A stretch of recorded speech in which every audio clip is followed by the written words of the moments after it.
नमस्कार दोस्तों, कैसे आप लोग। दोस्तों स्वागत है आपके YouTube channel current affair Jason DYM sir. दोस्तों जैसे कि आपको पता कि यहाँ पे साइंस की सीरीज चल रही है और जो विज्ञान के फेमस इंस्ट्रूमेंट है और उनके जो एप्लीकेशन यानी प्रयोग है उसके बारे में हम लोग अध्ययन कर रहे थे। तो उसी के क्रम में आज दूसरी सीरीज है। यहाँ पे दोस्तों देखिए, जो वो यंत्र हैं उनके बारे में हम लोग अध्ययन करके उन यंत्रों का प्रयोग किस प्रकार किया जाता है या साइंस में उनका मतलब एक तरह से यूज किया है, तो उसके बारे में हम लोग अध्ययन कर रहे हैं। तो इसी क्रम में यहाँ पे हमारा जो पहला क्वेश्चन है करके कम्यूटेटर।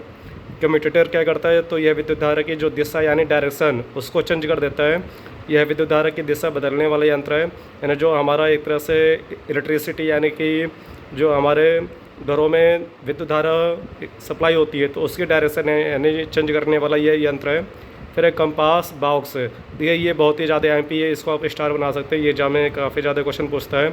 ये एक तरह का चुंबकीय सुई है। ये चुंबकीय सुई जो जिस बॉक्स में रखी जाती है तो उसकी दिशा ज्ञात करने के लिए काम में आता है। जैसे हमारे जो आर्मी के जवान हैं जब ये किसी मिशन पे जाते हैं और अगर धोखे से या गलती से अपनी जो दिशा है मतलब भूल जाते हैं तो इसी सुई का प्रयोग करके वो चुंबकीय सुई जो है इसका प्रयोग करके वो दिशा को ज्ञात करके अपने मिशन पे जा सकते हैं।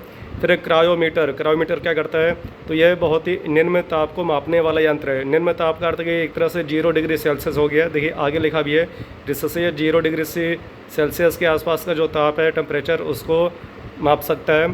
फिर डायनोमो एग्जाम में कई बार आता है, इसको आप स्टार बना लीजिएगा, ये एग्जाम में काफ़ी ज़्यादा आता है।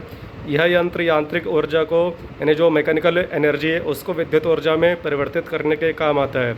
इसका जो प्रयोग है एक तरह से इलेक्ट्रिक जनरेटर में करते हैं। तो यहाँ पे जो यांत्रिक ऊर्जा यानी कि जो मैकेनिकल एनर्जी है उसको विद्युत ऊर्जा यानी एनर्जी यानी कि जो इलेक्ट्रिसिटी एनर्जी है उसमें चेंज करने में डायनोमो का प्रयोग करते हैं। फिर डैनियल सेल, ये भी एग्जाम में काफ़ी ज़्यादा क्वेश्चन पूछता है।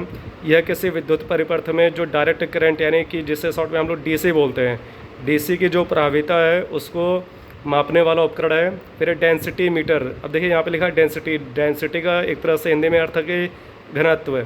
तो यह किसी पदार्थ का जो घनत्व है उसको मापने के काम में आता है कि कौन सा पदार्थ है उसका घनत्व कितना होगा। ठीक है। फिर नेक्स्ट है आपका डिक्टाफोन क्या करता है, जो एक तरह से हम लोग बातचीत करते हैं फ़ोन पे, ठीक है, तो उसको रिकॉर्ड करने वाला ये उपकरण है डिक्टाफोन। ठीक है। फिर है विद्युत मोटर, अब देखिए ये भी एग्जाम में काफ़ी ज़्यादा क्वेश्चन पूछता है कि विद्युत मोटर का प्रयोग क्यों करते हैं, आप इसको स्टार बना सकते हैं। तो विद्युत जो मोटर है, ठीक है, यह विद्युत मोटर यह विद्युत ऊर्जा को यांत्रिक ऊर्जा में बदलने में इसका प्रयोग करते हैं। अब देखिए यहाँ पे आपसे पूछा था कि डायनामो, तो डायनामो का जो प्रयोग है वो यांत्रिक ऊर्जा को विद्युत ऊर्जा में बदलने के लिए करते हैं। अब यहाँ पे विद्युत मोटर ये बिल्कुल उल्टा हो गया। यहाँ पे जो विद्युत मोटर है इसका प्रयोग विद्युत ऊर्जा को यांत्रिक ऊर्जा में बदलने के लिए करते हैं। तो दोनों में आपको कन्फ्यूजन नहीं होना। ओके दोस्तों। फिर नेक्स्ट है साइक्लोट्रॉन क्या करते हैं, तो यह एक आवेशित कण है, जैसे इलेक्ट्रॉन प्रोटॉन आदि को गति देने में प्रयोग किया जाता है। ठीक है। जैसे कि ये एक आवेशित कण होता है, आवेशित मतलब कि इस पर इलेक्ट्रॉन रहता है। तो जो हमारे एक तरह से कण होते हैं इलेक्ट्रॉन प्रोटॉन, उनको गति यानी कि एक तरह से स्पीड देने में इसका प्रयोग किया जाता है। फिर साइटोट्रॉन क्या है, तो ये कृत्रिम मौसम उत्पन्न करने वाले यंत्र है, जैसे कि कृत्रिम बारिश होती है तो उसके वो कराने के लिए, ठीक है, इसका प्रयोग किया जाता है साइटोट्रॉन का। फिर वोल्ट मीटर का प्रयोग हम लोग किस में करते हैं, तो ये जो सर्किट यानी कि जो परिपथ है यानी जो हमारे घरों में सप्लाई होती है विद्युत में, तो परिपथ में दो बिंदुओं के मध्य का जो विभवांतर है उसको मापने में इसका प्रयोग करते हैं। अब से सीधे एग्जाम क्वेश्चन पूछता है कि जो विभवांतर उसको मापने वाला यंत्र कौन सा है, तो आंसर होगा वोल्ट मीटर। फिर एंडोस्कोप, ठीक है, ये आप इसको स्टार बना सकते हैं। ये एक तरह की बहुत ही आधुनिक मशीन है। इसके माध्यम से जैसे हम लोग CT स्कैन कराते हैं तो CT स्कैन में कभी कभार जो एक तरह से प्रिंट है, ठीक है, जो उसमें पिक्चर आती है अगर वो स्पष्ट नहीं हो पा रही है तो एंडोस्कोपी के माध्यम से हमारे मतलब कि बैक साइड से या मुख से, ठीक है, मुख के माध्यम से एक तरह का नली डाली जाती है और उस नली में एक तरह का एक बहुत ही छोटा सा कैमरा रहता है। तो उस कैमरे के माध्यम से जो एक तरह से जो भी एक तरह से फॉल्ट हुए रहते हैं यानी कि जो भी बीमारी हो जाती है शरीर के अंदर, तो उसका पता करने में इसका प्रयोग किया जाता है। देखिए यहाँ पे लिखा भी है, इसका उपयोग डॉक्टर द्वारा मानव शरीर के आंतरिक भागों यानी जो इंटरनल पार्ट्स हैं आंतरिक भागों का चित्र लेने के लिए करते हैं। यह यंत्र प्रकाश के पूर्ण आंतरिक परावर्तन पर कार्य करता है। आप इसको स्टार बना लेंगे, प्रकाश के पूर्ण आंतरिक परावर्तन। तो एक तरह की आधुनिक जो ठीक है मतलब कि डॉक्टरी है उसका ये बहुत ही अच्छा नमूना है। एंडोस्कोपी एक तरह का ये ठीक है परीक्षण होता है। फिर है फैदोमीटर, आप इसको स्टार बना सकते हैं, जो समुद्र के एक तरह से जो गहराई है तो वो किस में मापते हैं, ठीक है, समुद्र है या जो नदी है, ठीक है, जो लंबी लंबी नदियाँ हैं तो उनकी जो गहराई है यानी फैदम, तो उसको नापने वाला यंत्र फैदोमीटर कहलाता है। फिर अग्निशामक, ये तो आपको सुन के ही पता चल रहा हो कि अग्निशामक का प्रयोग क्या है। तो इसमें सोडियम बाइकार्बोनेट का एक तरह का विलेन भरा होता है, जो वायु के संपर्क में आने पर CO2 बनाती है, और जो आग है यानी फायर जहाँ पे लगी होती है तो वो एक तरह से बुझ जाती है।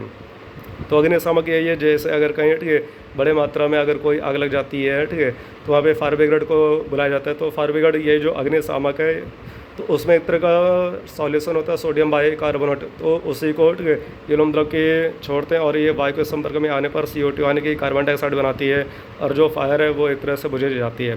फिर आपका नेक्स्ट है कि ग्रामोफोन यह रिकॉर्ड की गई बातचीत को पुनः सुनने में काम में आने वाले यंत्र है।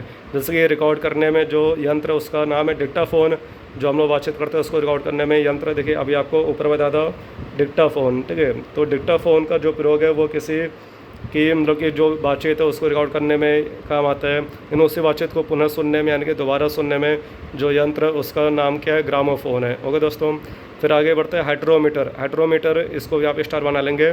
तो इसका प्रयोग किया है कि यह किसी द्रव का आपेक्षिक जो घनत्व है, आपेक्षिक घनत्व उसको मापता है हाइड्रोमीटर। फिर हाइड्रोफोन है, यह जल के अंदर आवाज़ मापता है, जो जल के अंदर एक तरह से साउंड है, ठीक है, तो उसको मापने वाला यंत्र हाइड्रोमीटर है, हाइड्रोफोन है। फिर हाइग्रोमीटर, देखिए वहाँ पे हाइड्रोमीटर लिखा था, अब यहाँ पे हाइग्रोमीटर है। तो हाइग्रोमीटर जो है ये वायुमंडल की जो आर्द्रता है, ठीक है, आर्द्रता यानी कि जो नमी है तो उसको मापने में इसका काम आता है।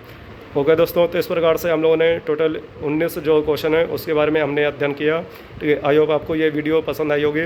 वीडियो अगर अच्छी लगे तो अपने दोस्तों में अधिक से अधिक शेयर करते रहिए और अधिक से अधिक इसको देखते रहिए। तो आज इतने करते हैं। अभी देखिए ये जो सीरीज है आपकी, ठीक है, वो अभी पूरी समाप्त नहीं हुई है, आगे भी जो सीरीज है उसके बारे में भी हम लोग अध्ययन करेंगे। तो आज इतने करते हैं। ओके दोस्तों, जय हिंद।